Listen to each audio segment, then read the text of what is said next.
So why I call this love is because you really want to start loving your body, and to really focus on elimination, you have to really start looking at yourself and looking at your eliminative organs. So they are the bowel, the liver, the lungs, the skin, the kidneys, and the lymphatic system. Elimination. We talked about constipation. I wanted to show you the bowel, because look at that dang thing. That is all mushed up inside of you. I mean, no wonder it gets stuck. Think about it. They say if you took a bowel out, you could stretch it around a tennis court, I want to say twice. Oh, that just makes me stomach sore.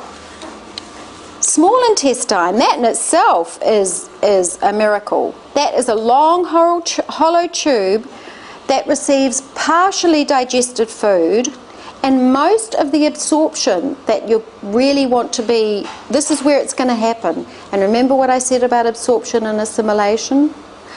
You're only as healthy as you assimilate.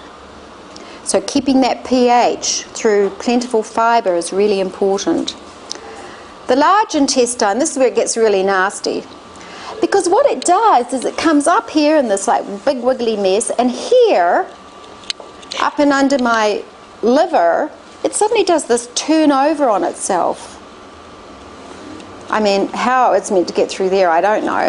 And then over here it does the same thing, just to make life difficult. It actually like twists over on itself. So these are really frequent areas for blockages. Now, I'm particularly interested in bowel movements.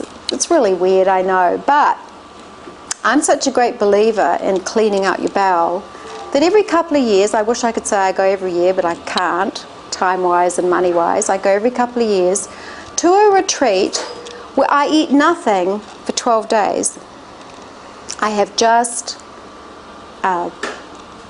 distilled water, green juice, and pineapple juice. Don't look so perplexed, Barbara. It's all right. It's a controlled environment. There's a really good article on fasting in this morning's Oregonian. Anyone see it? Yeah, it was really good. I was really thrilled to see it. I'm like, hey, that's what I'm talking about today. So, what's interesting, this program I do, okay, you're not eating anything, right? And you're meant to have prepared beforehand. So you give up coffee and you give up, you know, whatever else might be difficult for you. You know, people that go, some of them are smokers, you know, it just depends. Everyone's at their own level. And you just drop in and start. People are all in a different state of elimination and fasting when you arrive.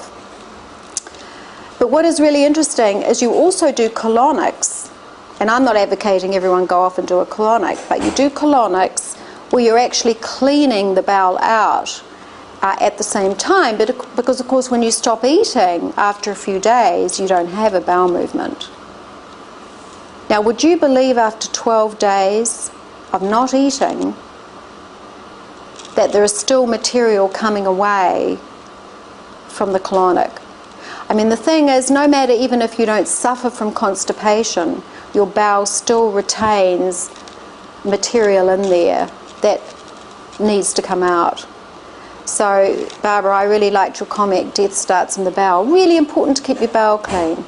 So how do you do it without going off to Thailand every 2 years and going extreme like I do? Well, plenty of fibre, plenty of water, plenty of exercise, and if you can manage it, every now and again, have a few days of fresh veggie juices and maybe a nice potassium peel broth. And if you're interested, I can give you the recipe for that.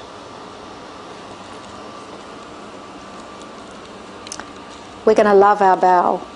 This is the love part. Remember I told you why it's important not to keep toxic material in your bowel, because the blood that circulates through the bowel is also the blood that circulates through your brain. So you know yourself when you're constipated, you feel kind of off, right? You're kind of sluggish, you can't really think straight, you might have a headache. So really a clean, unobstructed bowel is going to give you a clear mind. Avoid constipation like the plague. I mean, honestly, if I'm constipated, For me, that's like, I have to get unconstipated real quick. I do not like it. When I travel, it's really, you know, difficult. I don't know, I guess that's a confession of being old. And they say the more you age, right, is what you talk about, right? I've talked about it forever, so I must have been old to start with. But I was really fortunate when I went to naturopathic school. This was a huge focus, elimination. So I had some great teachers. Avoid constipation.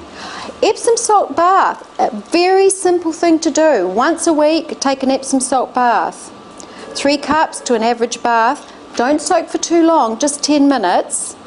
Longer than that, it's been said that you can start to reabsorb the toxins that will be eliminated. So just try that once a week.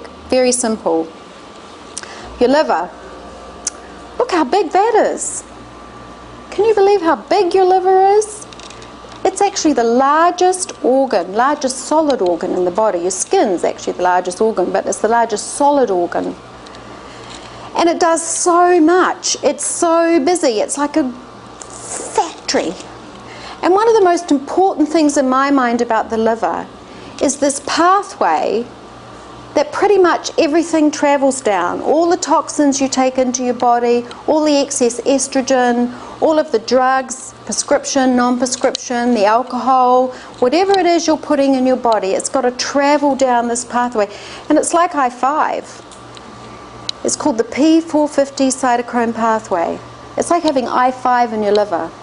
And if you take in a lot of toxins, if you've been drinking a lot of alcohol, if you take a lot of drugs, prescription, non-prescription, if the food you eat has a lot of pesticides, herbicides, it pretty much has a traffic jam. It only has so much capacity to filter and get rid of all this stuff and neutralize it.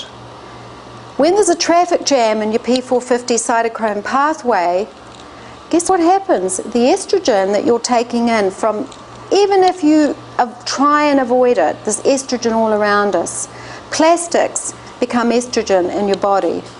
When plastic leaches into food, it can be transformed into an estrogenic type substance in your body. The liver can't deal with it. The liver loves us. We love our liver. It's trying to do its best.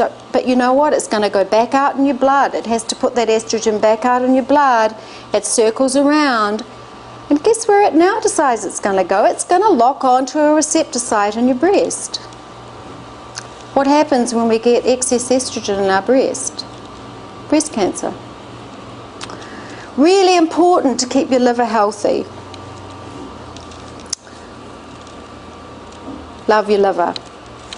Now, who would think 15 drops of onion juice daily would benefit your liver? How simple is that? It doesn't taste great, but you know. A liver flush. Now, this is interesting. Anybody ever done a liver flush? Steve, have you done one? It's a commitment. So I've given you some instructions there. If anyone's interested, I've also put my email at the end. We can talk more about it, but it's a very, very interesting thing to do, and it can really be very good for your liver. More simple things. Dandelion. Dandelion is just so wonderful. We've got a great dandelion coffee here. Eat dandelion. You can pick it up and milk thistle.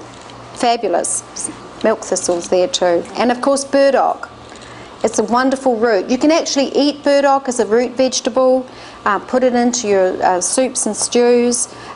Dandelion you can of course eat as a raw green, and the dandelion root you can drink as a coffee. Fantastic. Your lungs. Can you think, imagine your lungs are an eliminative organ, but they are. And you know yourself, you know, when you've been eating something like, well, let's go onions again. You've got onion breath. You know, you do eliminate through your lungs. It's just something we don't think about. Obviously carbon dioxide. But they also help to excrete products that are a result of overheated oils, which really cause a lot of problems with free radicals. Love your lungs. You want to deep breathe. And this is something you can practice when you're walking. And when you deep breathe, actually consciously think about really pushing out here, this part of your lung, really filling that up and bringing it all the way up here, and then when you breathe out, do the opposite. Push it out from here and then get it all out all the way down here. Even if you only do that 10 times a day, I like to do it when I first wake up. I wake up in the morning, I do some positive thinking, I do a few stretches. I'm still lying in bed, I haven't even got out yet. Self with, which is really like a high enema, or you can go to a colonic specialist, and that is a more dramatic thing anyway. So when you go to a colonic specialist, you might want to do one colonic before, one colonic during, and one colonic at the end. I think 10 to 20 is excessive. The kind we do in the detox centre I go to in Thailand is really a high enema, and I believe you can buy that equipment here in the United States too, and it's pretty simple to use. And those you would do every night while you're in that fasting regime. So, good question. How many colonics is too many? 10 to 20? Yeah. Well, it depends over what time period too. But, so love your lungs. Good posture, really important. So, we're all going to sit up straight. Now, posture's difficult, isn't it? Because, we all kind of get tired and we tend to slump. But, yeah, think about pulling your tummy in. And one thing that really helped me was one of my dance teachers said, just imagine you have a silk thread from the very top of your head, pulling your head up to the ceiling, and that really helps. You visualize that, because sometimes your head can get heavy on your shoulders, right? And then your shoulders get heavy, and then everything else just slumps, and it's all downhill from there. So, we're not always going to have good posture. If you really feel you need help with your posture, of course you can put a book on your head and walk around, that's helpful too. Sitting on a ball at your desk, that can be really good, one of those big balls, that can really help. Make sure you pull your tummy in, keep your back straight. And of course really strong stomach muscles, so that's something you really have to actively achieve, is going to be good for your back. That's really what's protecting your back. And Steve knows all about back. So, the skin. Can you believe the skin is an eliminative organ? Well, we all sweat, right? So that's basically what is occurring. But what is interesting, it receives 1/3 of all circulating blood, and it should actually eliminate 1/3 of all your waste. So sweating's important. Perspiring's important. Don't use an antiperspirant. You can use a deodorant, so obviously one without chemicals. You don't want to stop sweating. You don't want to stop perspiring. And most of those antiperspirants have got horrible chemicals in them anyway. And just think about it. You're putting it right under your armpit, right around all your lymphatic nodes, right near your breasts. Not a good thing. You're absorbing all that. Your skin's a two-way street. It absorbs what you put on it. What can we do to love our skin? We're going to dry skin brush. We're going to exercise. We're going to take saunas if we're lucky enough to have access to a sauna. Well, the last one's kind of extreme, hot and cold showers. You can do that if you feel really, brave. But I do that every now and again, but it's extreme. Where's my skin brush? I asked for, oh, here it is. How many of you skin brush? Great. How many of you do it every day? Terrific. Because I love my skin brush, but most of the time it's like my treadmill. My treadmill is like my closet. I throw my clothes over it. And my skin brush hangs in my bathroom and I don't use it. I might get in a fit of skin brushing and I'll skin brush for 2 or 3 days and then I stop. So the thing is, if you're that kind of person too, don't worry. Just go home tonight and pick it up and do it for a few days. Don't think, oh, I can't keep that up, or I never do it, or whatever. Just pick it up again and do it. If you do it every day, top of the class, that's terrific. But how you skin brush is really important. You never wet it. Don't do it in the shower. You've got to keep it dry. Why? Anyone think? Friction. We want the friction against your skin. What you're doing when you dry skin brush is, well, first of all, you're taking off all that dead skin, so that feels great, but also you're really stimulating your lymphatic system, and you're really stimulating the skin to eliminate more toxins. You want to, the way you do it's important. Start at your feet. You can do the bottom of your feet too. Come up your body. This is going to help your lymphatic system as well. You're going to go down your back, obviously. Follow that diagram. I thought that was kind of a neat diagram. They say to follow with a hot and cold shower. You can do that. I mean, if you're feeling brave enough. It is a great feeling. Good if you live alone too, because you can scream when you get under the cold shower. You know, that always sounds good. But don't do your face. It's a bit extreme. Don't do any raw skin. Don't do any, you know, real owies, obviously. Dry skin brush, love it. It's a fabulous thing. They say it helps break up cellulite too, so just good to keep doing it. Kidneys. Kidneys filter all the blood, all the end products of digestion and cell metabolism, and all the liver detoxification. It all goes through your kidneys. Really important to keep those kidneys working. If you find you get kind of a sore back, maybe you have some kidney issues.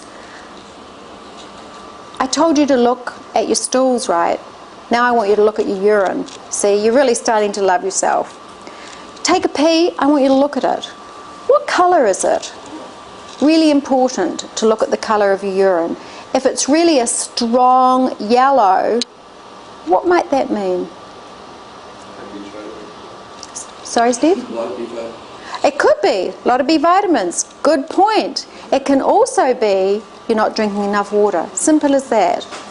It should not be a strong colour. Now, some things do colour your urine.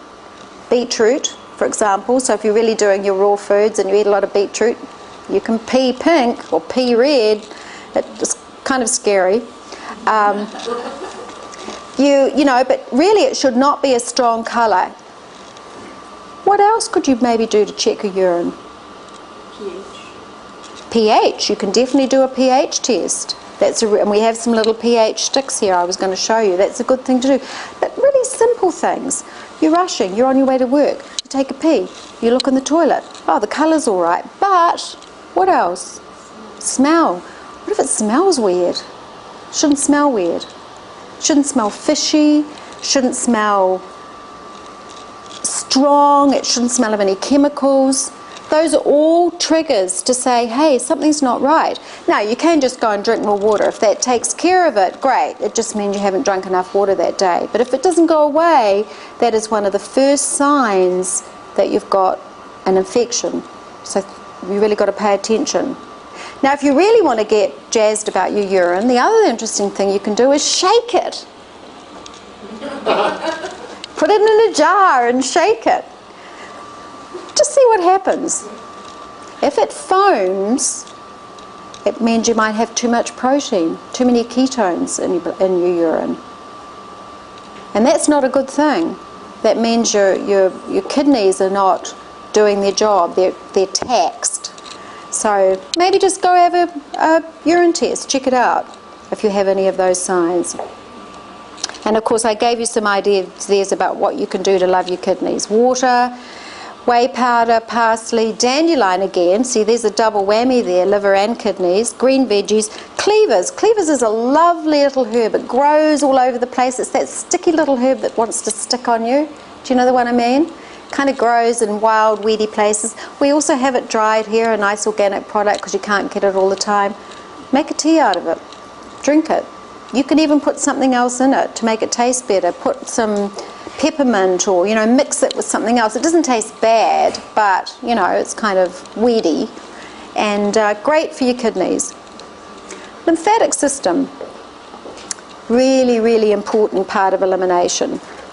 You can read this. I'm not going to go into it, but basically you want to think about, you know, your lymph nodes. Whenever you feel, you know, any lymph nodes starting to swell up, you've got them here, you've got them here, you've got them here. You know, you really want to realize that your lymph is challenged, and we don't want our lymph challenged. We want our lymph just optimally working. How does it aid elimination? You can read this, but it really does a tremendous amount of filtering. It filters the lymph and once it's filtered the lymph, it puts it back into the circulation, and it puts it back into the circulation through these ducts here. And it's really interesting. Lymph only travels one way. It's really interesting, but it doesn't have any vessels, no veins, no arteries. It just travels through the matrix of cells.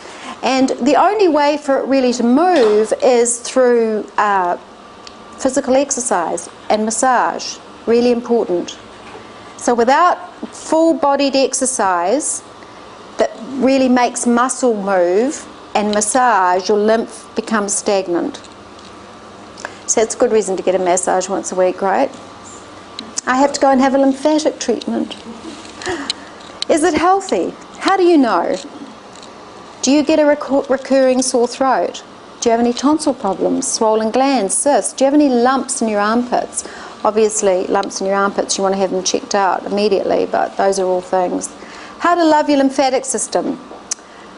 Dry skin brushing, we already talked about. Massage. Saunas, regular full-bodied exercise. Oh, and it looks like my writing dropped down over there, but that's massage as well. And the thing you can do yourself, self-massage is really a very useful thing to do. When you're sitting watching TV, massage your lymph reflex point on your feet, which is the groove between your big toe and your first toe. If you go in there, you'll feel a groove right down that tendon. Massage that. Just, you know, not for very long, but, you know, maybe 5 minutes each side. And do it regularly, just whenever you think about it. Waiting for the bus, sitting in the doctor's office. Obviously, you don't want to have smelly feet because you're going to be, you know what I mean. So there's quite a lot else you can do for your lymph. Potassium and chlorine. I don't know if any of you use cell salts, but Kaylee Foss is really good. And there's that. Cleavers again. Echinacea is a great herb. Yellow dock, burdock, red clover. And oat straw. Oat straw is a wonderful herb. What I really like to do with oat straw is I make a decoction. And by that I mean I just put some in a stainless steel pot with some non-chlorinated, non-fluoridated water, simmer it for about 20 minutes, covered. I strain out the oat straw, and then I use that as a basis. For example, you know, maybe put some organic apple juice in it, or maybe I'll use that to, you know, infuse maybe a passion tea bag or something like that. So I use it as a basis. On its own, it tastes a bit straw-like, but it's a wonderful, wonderful drink. Not only is it really good for your lymph, it's really high in silicon. And silicon they call the magnetic mineral. And when you have a lot of silicon in your body, your nails are strong, your hair's shiny, you have a lot of zing, you have a lot of magnetism. So, I mean, we all need more oat straw, right? I think it's a great mineral. Your nails are obviously a really important way of checking out your health, because, you know, these are all simple things we can look at.